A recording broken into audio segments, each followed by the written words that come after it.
انصاف کے ساتھ اس معاملے کو نمٹایا جائے۔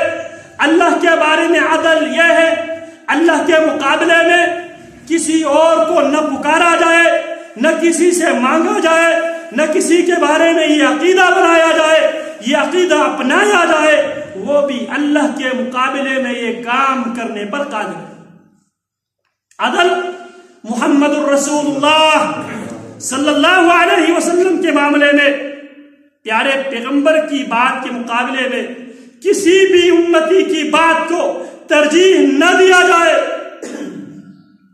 جس طرح اللہ کی وحدانیت میں کوئی شریک نہیں ہے، اسی طرح محمد الرسول اللہ صلی اللہ علیہ وسلم کی رسالت و نبوت میں بھی کوئی شریک نہیں ہے۔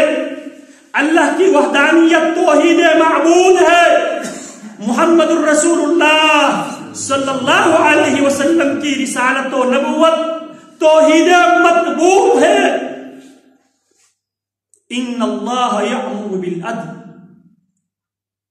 اللہ کے معاملے میں بھی، رسول اللہ کے معاملے میں بھی، اور آپس میں بھی عدل اور انصاف اس کی تقاضوں کو پورا کیا کرو۔ وَإِذَا قُلْتُمْ فَاعْدِلُوا،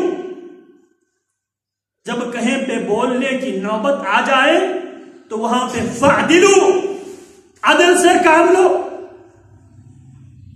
اللہ اکبر کبیرہ۔ والإحسان، پہلا حکم اللہ عدل کا دیتا ہے، دوسرا حکم احسان۔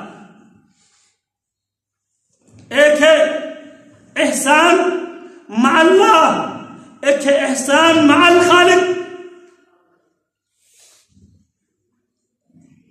الاحسان ان تعبد اللہ کأنک تراہ فإن لم تکن تراہ فإنہ یراک۔ یہ وہ احسان ہے ان تعبد اللہ، تو اپنی اللہ کو اس انداز میں اللہ کی عبادت کرے، کأنک تراہ، گویا تو اپنی آنکھوں سے اپنی اللہ کو دیکھ رہا ہے، یہ احسان ہے۔ اور ایک احسان مخلوق کے ساتھ ہے، جس طرح اللہ رب العالمین نے بنی اسرائیل کی اس بات کو قرآن مجید میں کوٹ کیا۔ بنی اسرائیل قارون سے یہ مطالبہ اور تقاضا کرتا ہے، وَأَحْسِن كَمَا أَحْسَنَ اللَّهُ إِلَيْكَ،